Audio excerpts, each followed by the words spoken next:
El Toque. 13 minutos de debates, reportajes, opiniones y consejos producidos desde allá lejos en Holanda para nuestro público de más acá. El Toque. De la productora multimedia internacional Radio Nederland. ¿Me das un toque? Stop. Go.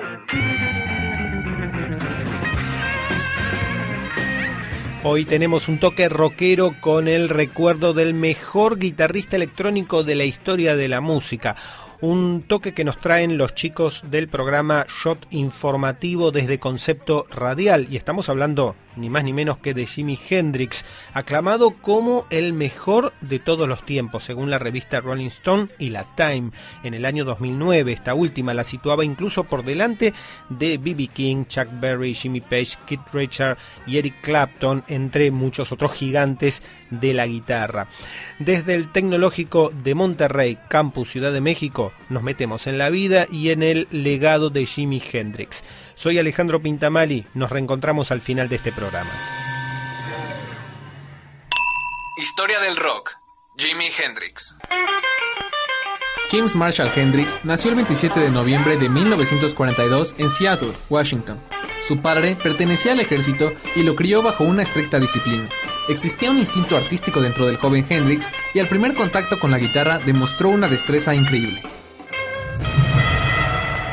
Sin embargo, sus padres sufrían de alcoholismo y la violencia y abuso en su hogar eran demasiado para soportar. Continuamente, Hendrix debía esconderse en su cuarto para evitar los golpes de su padre.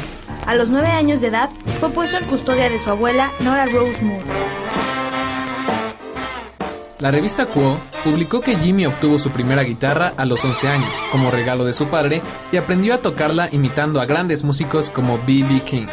A los 17 años, su padre una vez más le compró otra guitarra, pero esta vez eléctrica, lo que le abriría a Hendrix un mundo de nuevas posibilidades musicales.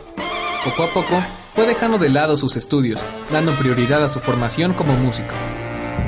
Jimi Hendrix tuvo que unirse a las Fuerzas Armadas, ya que fue detenido en posesión de un vehículo robado y se le dio la opción de la cárcel o el ejército, eligiendo el segundo. Ingresó a un regimiento en Kentucky como paracaidista, en donde concurría a la banda de la base. Las autoridades no tardaron en darse cuenta de que no pertenecía ahí y le fue dada una licencia para reingresar a la vida civil.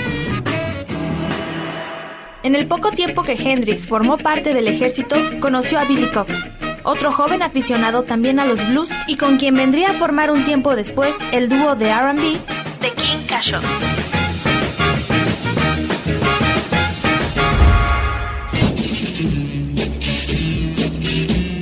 El cantante y guitarrista siempre quiso formar su propia banda.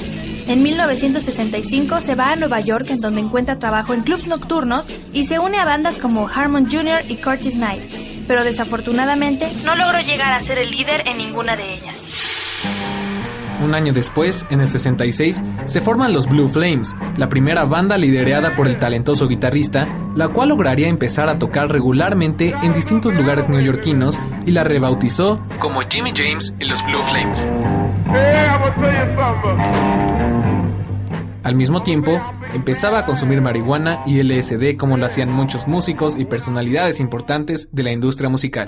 Después de trabajar durante varios meses en el Café Wha en la ciudad de Nueva York, el ex bajista británico de The Animals, Chas Chandler, lo invitó a regresar con él a Inglaterra debido a su gran talento y manejo de la guitarra. En una entrevista con Nancy Carter, en 1969, Hendrix comentó su decisión.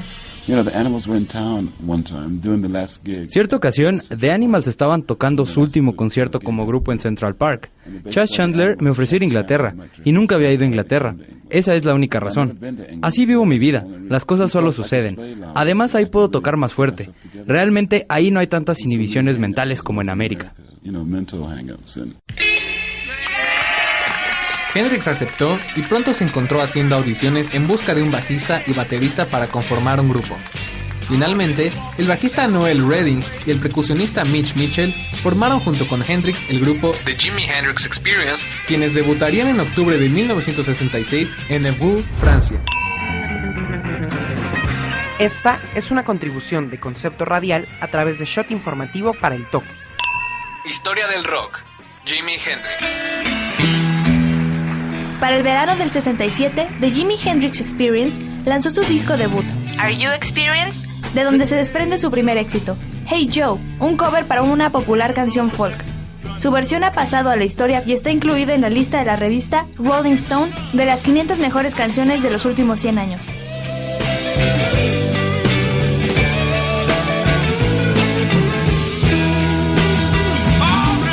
Are You Experienced proyectó al grupo a la fama, primero en Europa y tiempo después en América. Las críticas del álbum lo reconocen como un parteaguas en la historia del rock. Los críticos lo señalan como un álbum influyente en géneros como el rock psicodélico, el hard rock e inclusive el metal. Es tal su impacto que la librería del Congreso norteamericano desguarda una copia en su bóveda para disfrute de las próximas generaciones. En su última entrevista, hecha por Kate Altan una semana antes de su muerte en 1970, Hendrix habló sobre si se consideraba un escritor psicodélico. No sé, en realidad trato de escribir de todo, pero la forma en que lo escribo es un choque entre realidad y fantasía.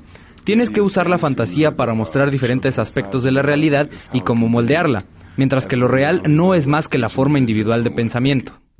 Gracias al apoyo de Paul McCartney, el grupo pudo presentarse en el Festival Internacional de Monterey, en California. Ante un público receloso, Hendrix apareció vestido de forma estrafalaria, retando las concepciones sobre la imagen de los artistas negros. Su actuación sorprendió a los presentes, con una energía desbordante y un manejo magistral de la guitarra. Como pasaría la historia, finalizó rompiendo su guitarra contra el suelo y prendiéndole fuego para admiración de todos.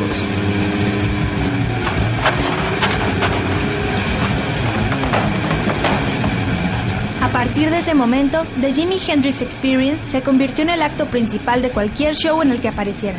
Sus actuaciones rebasaban el ámbito musical para transformarse en un show repleto de vigor e intensidad. Las taquillas no se daban abasto y los bomberos estaban presentes en caso de que se le ocurriera incendiar su guitarra. Hendrix habló sobre este acto recurrente en una entrevista con Dick Cavett en 1969. Era algo como cuando llevas a tu novia a un concierto. Tienes que sacarlo de tu sistema al ver cómo lo hacemos nosotros, de forma teatral, en lugar de que ocurra en la calle. Así que cuando llegas a tu casa con tu familia o tu novia, ya has liberado la tensión violenta. No es más que una liberación, supongo. Para su segundo álbum, Axis, Bold as Love, la banda se adentró completamente en las nuevas herramientas musicales, así como en un sonido plenamente psicodélico. Se reconoce a Hendrix como pionero en la popularización de los amplificadores y de los pedales para guitarra eléctrica. También lo fue en el uso de distintos efectos electrónicos como el phaser y el paneo estereofónico. Con su carrera en pleno ascenso, Hendrix se vio bajo nuevas presiones. Diversos conflictos legales lo comenzaron a perseguir, pues antes de ser famoso, había firmado contratos con diversas disqueras, los cuales no cumplió. Además, iniciaron peleas dentro de la banda a causa de la dirección musical que estaban tomando.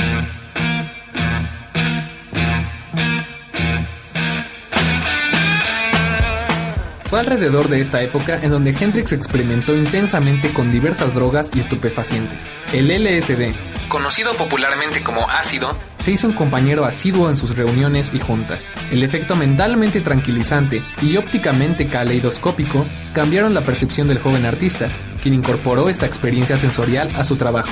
Se cree que su éxito Purple Haze describe un viaje con esta droga.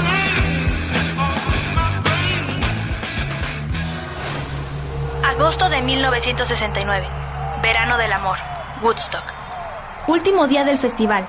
400,000 personas esperan a Jimi Hendrix.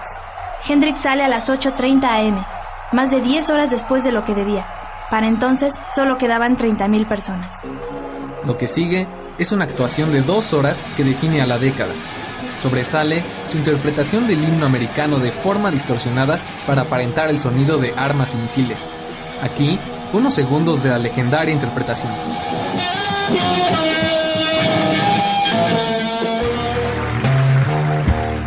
Los meses siguientes envolvieron a Hendrix en los movimientos civiles y políticos que acontecían en su país. Desde su crítica a la guerra en Vietnam con la modificación del himno, él comenzó a realizar acciones cada vez más retadoras. Creó una banda conformada solo por afroamericanos, Band of Gypsies, e increpó a aquellos en contra del movimiento de los derechos civiles de Martin Luther King.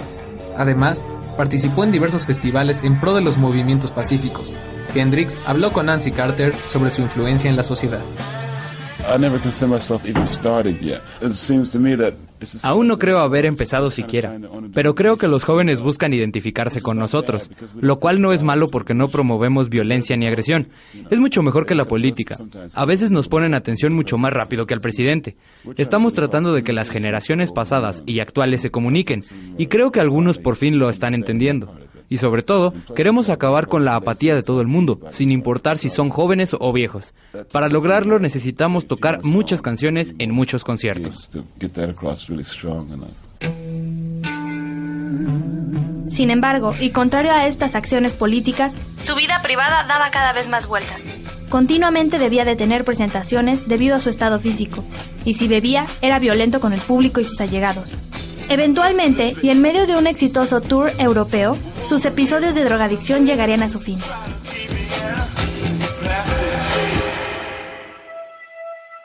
El 17 de septiembre de 1970, después de visitar a varios amigos, Jimi Hendrix tuvo una sobredosis de barbitúricos. Los paramédicos no pudieron revivirlo y fue declarado muerto a la mañana siguiente en el Hospital St. Mary's de Londres. Tenía 27 años. Aunque su corta y exitosa carrera terminó en tragedia, su vida y obra han servido de inspiración a miles de músicos. Además, su legado musical permea en distintos géneros e instrumentos. Para los críticos, su obra es de la mejor del siglo, y un genio de su estatura es y será difícil de encontrar. La música es parte de mi vida y parte de mí. El efecto que tiene en el público es hipnotizante, o al contrario, los hace despertar. Por eso no predicamos la violencia. Y si en una canción hay algo violento, se resuelve al final. Esa es la filosofía de nuestra música, la cual sigue en progreso. Es como un bebé que está aprendiendo a caminar.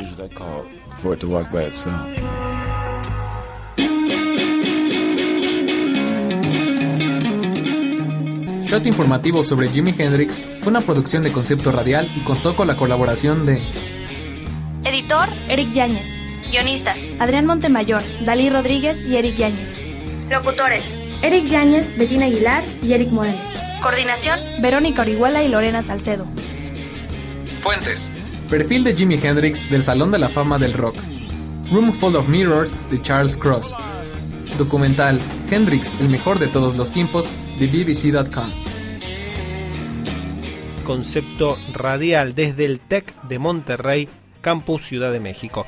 Ahora me despido, soy Alejandro Pintamali y nos reencontramos, les recuerdo, en esta dirección radionederland.nl. Allí mismo seguimos dándonos toques. Adiós. Esto fue El Toque, tu momento en la radio.